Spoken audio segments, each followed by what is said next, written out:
Assalamualaikum warahmatullahi wabarakatuh. Bismillahirrahmanirrahim. Alhamdulillahirabbil alamin. Wassalatu wassalamu ala Rasulillah. La haula wala quwata illa billah. Amma ba'du. Alhamdulillah atas rahmat dan ridha-Nya yang senantiasa dicurahkan sehingga kita dipertemukan kembali di dalam forum kajian Tasawuf lil alamin ini pada forum yang kedua, di mana kajian-kajian forum tersebut mewadahi pembahasan tentang ayat-ayat aqliyah dan juga ayat-ayat kauniyah yang Allah hamparkan di alam semesta, termasuklah bumi yang kita pijak ini. Kita senantiasa meminta petunjuk kepada Allah dengan tetap tenang berjalan di atas siratal mustaqim, dengan berharap kelak saat kita kembali menghadap kepadanya dalam keadaan dan kualitas terbaik diri kita, husnul khatimah. Amin ya rabbal alamin. Sahabatul albab sekalian, pada bagian pertama dari kajian tema ini kita telah membahas praktek salah satu dari inti ilmu tasawuf, yaitu zuhud, yang diamalkan oleh Rasulullah sebelum dan setelah beliau diangkat menjadi Rasul, dan juga dipraktekkan oleh para sahabat beliau. Ini cukup untuk membuktikan bahwa tuduhan sesat terhadap ilmu tasawuf adalah tidak berdasar. Dalam ilmu tasawuf, fondasi paling dasar adalah akhlak yang mulia. Barulah setelah itu mensucikan jiwa dan menyingkap rahasia romantika peradaban manusia, dan terakhir barulah zuhud yang sebagian sudah kita bahas pada bagian pertama dari kajian ini. Sebelumnya kita memasuki kajian kita kali ini lebih dalam, terlebih dahulu saya ingin menyambungkan kembali sekaligus sebagai penekanan kepahaman kita terhadap ilmu tasawuf. Jadi persamaan antara tasawuf kolosal dan kontemporer, atau dengan istilah lainnya tasawuf klasik dan modern, adalah tujuannya, di mana sama-sama sebuah tarikat, yaitu jalan atau berjalan mendekat mungkin kepada Allah dengan menguatkan mahabbah atau intuisi mencintai Allah lebih dari apapun. Kemudian perbedaannya adalah dalam tata cara mencapai kedekatan ini adalah mengembangkan pendekatan mistis dan intuitif pada tasawuf kolosal atau klasik, dengan menambahkan pilar pendekatan yang saintifik, di mana tasawuf lil alamin ini menyambungkan antara ilmu-ilmu tasawuf klasik dan modern dengan kajian terhadap dinamika interaksi antara makhluk hidup dalam peradaban sepanjang masa, yang semuanya berhujah kepada ayat Al-Quran dan juga Sunnah.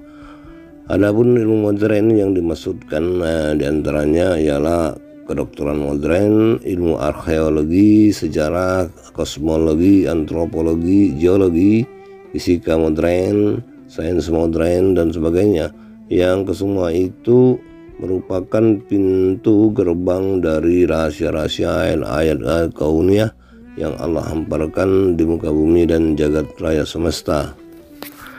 Adapun landasan dari ilmu tasawuf adalah surat Ali Imran ayat 190-191, di mana Allah menegaskan bahwa melalui penciptaan langit dan bumi serta pergantian siang dan malam, bahwa dengan itu Allah menunjukkan tanda-tanda kebesarannya. Dan secara eksplisit Allah juga menegaskan untuk siapa tanda-tanda itu, yaitu untuk orang-orang yang memikirkan tanda-tanda itu dengan akalnya. Lantas apa ciri-ciri orang tersebut? Allah juga menjelaskan pada ayat selanjutnya dengan redaksi kalimat yang mengarah kepada intuisi akal, yaitu tafakur dan tazakur. Mereka yang memikirkan tentang keberadaan Allah dalam segala keadaan. Mereka mengingat Allah dalam keadaan berdiri, duduk, dan berbaring. Kemudian mereka mengamati semua karya cipta Allah, lalu kemudian menelitinya, dan pada akhirnya menarik sebuah kesimpulan yang ditambatkan kepada aspek ketauhidan yang mendalam, di mana setelah kesimpulan didapatkan, mereka berkata, Rabbana ma khalaqta hadza batila subhanaka fakinna azaban nar, yang artinya, ya Tuhan kami, tidaklah Engkau menciptakan semua ini sia-sia, Maha suci Engkau, lindungilah kami dari azab neraka. Surat Ali Imran ayat 190-191 tersebut diturunkan saat Rasulullah sudah menetap di Madinah pada malam hari sebelum subuh. Turunnya ayat ini membuat Rasulullah menangis hebat semalaman, sehingga sampai-sampai Bilal selesai azan subuh, Nabi belum juga muncul untuk salat berjamaah di masjid. Saat ditanya oleh Bilal, Nabi berkata bahwa wahyu turun, lalu beliau membacakan ayat tersebut. Bilal heran dan merasa aneh, mengapa Nabi menangis padahal ayat itu tidak berisikan kemarahan Allah atau ancaman yang menakutkan atau apalagi kesedihan.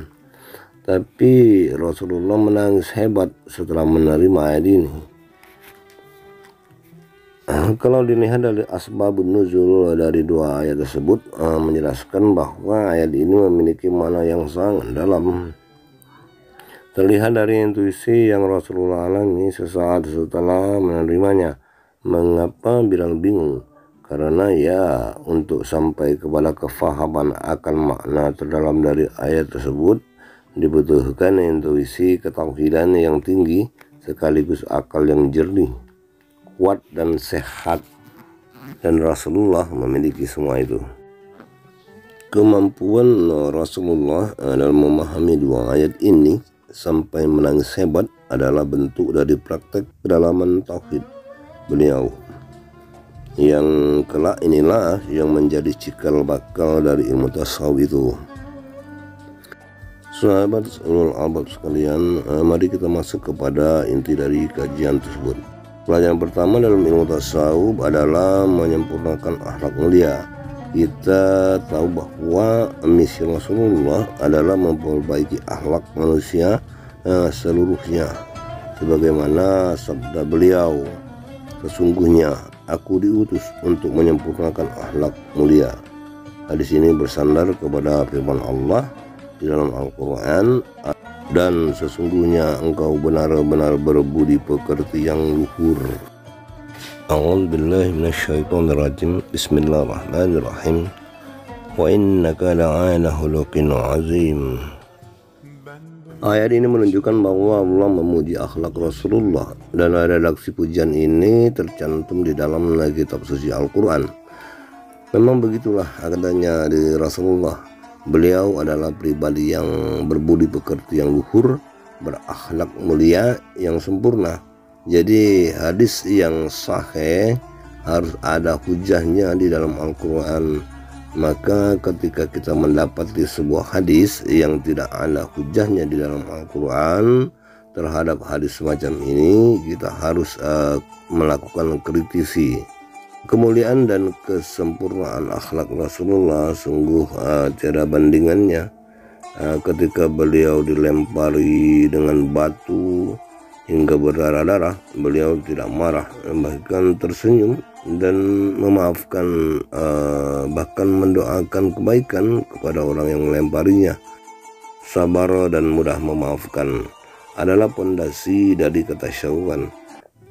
Al-Quran yang menginformasikan pengajaran akhlak ini kepada Rasulullah. Jadi memperbaiki akhlak itu adalah pelajaran dasar atau pondasi dari ilmu tasawuf.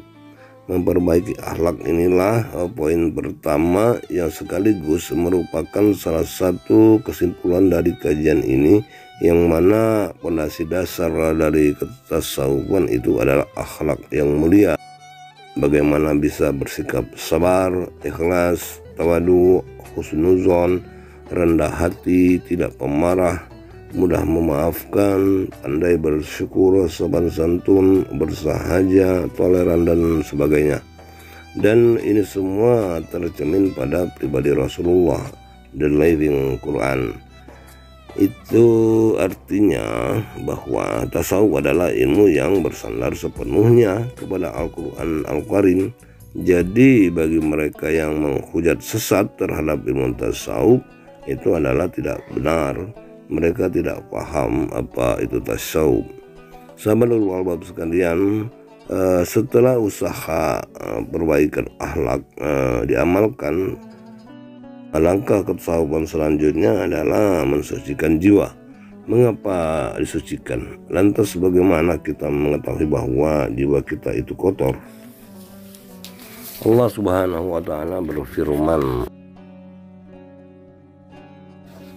A'udzubillahi minasyaitonir rajim.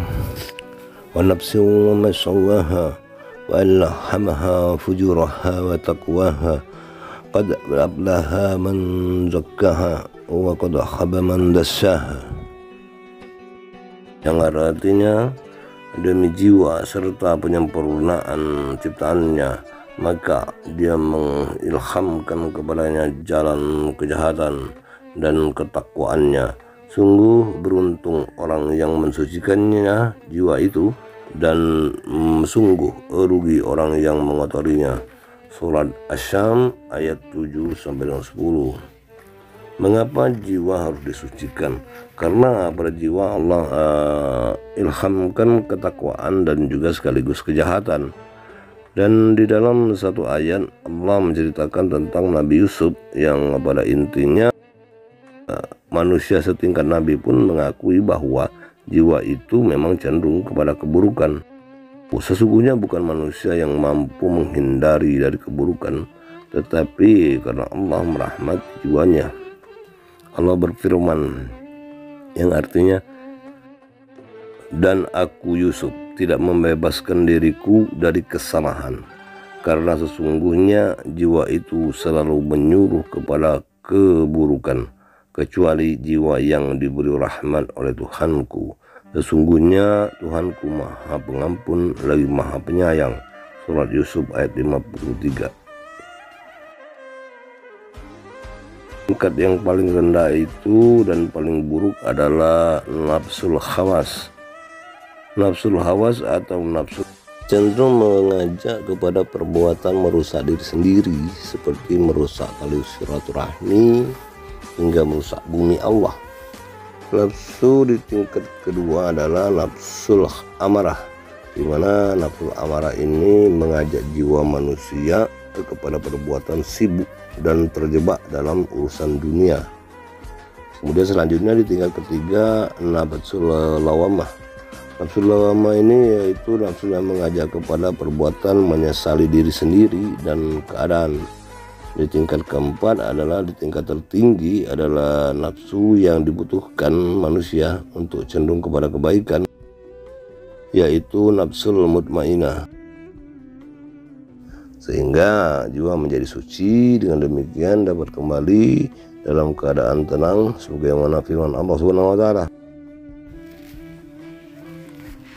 Ya ayuhan nabdasul mutmainah turja'iyya illa rabbika radiyatul maradiyah fadkhuli fi ibadi wadkhuli jannati. Wahai jiwa yang tenang, kembalilah kepada Tuhanmu dengan hati yang ridha dan diridhoinya, dan masuklah ke dalam surgaku. Sahabat sekalian, jadi ada 4 poin penting dalam ketasawufan, khususnya konsep dari forum kajian tasawuf lil alamin ini di dalam usaha mencapai ketasawufan. Yang pertama adalah memperbaiki akhlak, kedua hidup zuhud, dan yang ketiga mensucikan jiwa. Dan poin keempat yang sangat penting yaitu membaca ayat-ayat kauniyah dengan basirah untuk memahami ilmu-ilmu yang mengandung hikmah yang Allah proyeksikan pada realitas semua perkara di sepanjang perjalanan kehidupan kita pribadi khususnya, dan perkara-perkara yang dihamparkan di muka bumi dan alam semesta oleh Allah Subhanahu wa ta'ala.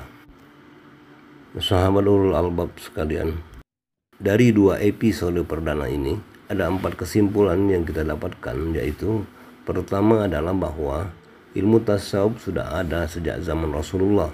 Kendati pada masa Rasulullah hidup belum ada metodologi pengajarannya, namun Rasulullah mempraktekkan ilmu tasawuf tersebut dan menteladankannya kepada semua umat, sehingga fakta ini sekaligus mengkonter judgement sesat terhadap ilmu tasawuf tersebut. Kemudian kesimpulan kedua adalah bahwa Ilmu tasawuf adalah ilmu yang harus diajarkan serta diamalkan terlebih dahulu sebelum ilmu-ilmu yang lain. Karena semua ilmu yang Allah turunkan dan Allah ridhoi di alam semesta ini tertaut kepada ilmu tasawuf. Hal ini dikarenakan ilmu tasawuf adalah satu-satunya ilmu yang mengajarkan ketauhidan, di mana ilmu ketauhidan tersebut memberikan kita guide dalam usaha mengenal eksistensi asma-asma Allah sesuai dengan yang Allah informasikan, yang Allah firmankan di dalam kitab suci Al-Quran. Selanjutnya, kesimpulan yang ketiga adalah bahwa ilmu tasawuf adalah ilmu yang mengajarkan tentang semua aspek kehidupan dan korelasinya serta hukum-hukumnya, baik itu aspek ukhrawi, aspek insani, dan aspek semua tentang kemakhlukan, yang kesemua pembahasannya berhujah kepada Al-Quran Al-Karim dan sunnah Rasulullah SAW. Dan yang terakhir, kesimpulan yang keempat adalah ilmu tasawuf mengajarkan tuntunan keselamatan dunia, mengajarkan bagaimana mendapatkan jaminan setelah mati dan kemenangan di kehidupan alam akhirat kelak. Demikianlah kesimpulan dari kajian kita perdana ini tentang apa itu ilmu tasawuf. Dengan ini saya mohon undur diri. Terima kasih atas segala perhatiannya dan mohon dimaafkan atas segala kekurangannya. Semoga kebenaran yang kita dapatkan dari kajian ini, wabil khusus untuk saya pribadi, bahwa kebenaran itu semata-mata dari Allah Subhanahu wa Ta'ala, dan untuk semua kekurangannya mutlak itu dari saya pribadi.